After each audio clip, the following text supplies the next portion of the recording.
Yo, mga bro! Welcome back sa ating channel.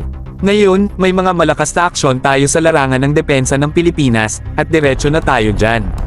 So, balita natin, ang Pilipinas ay nagplaplano na bumili ng unang submarine nito, mga bro. Oo, tama ang narinig nyo. Ito ay isang malaking hakbang sa paraan kung paano ang bansa ay lumalakas upang protektahan ang mga interes nito sa labas ng kanyang mga hangganan. Parang sinasabi ng Pilipinas, nandito kami upang protektahan ang aming teritoryo, at hindi kami at risk.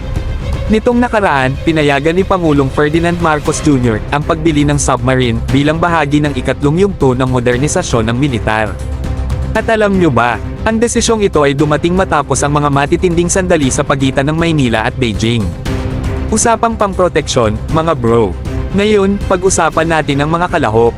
France, Spain, South Korea, at Italy, lahat sila ay interesadong magbigay ng submarine sa Philippine Navy.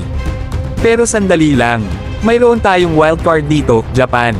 Oo, Japan. Ibig sabihin nito, nag-e-expand tayo ng ating mga opsyon, mga bro, at maraming maiaambag ang Japan. At nang nagbanggit tayo ng Japan, alam nyo ba? Hindi lang tungkol sa submarine ang usapan. Ang Pilipinas at Japan ay may malaking plano sa pagtutulungan sa isang kasunduan para sa training and military exercises. Ibig sabihin, pinapalakas natin ang mga samahan at naghahanda para sa anumang hamon na darating. Kaya, mga bro, yan ang latest update sa Pilipinas sa larangan ng depensa.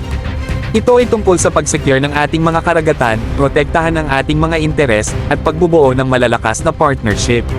Kaya tabangan ang mga susunod na kabanata, dahil mainit-init pa ang laban, at andito tayo para sa bawat kapanapanabot na kaganapan.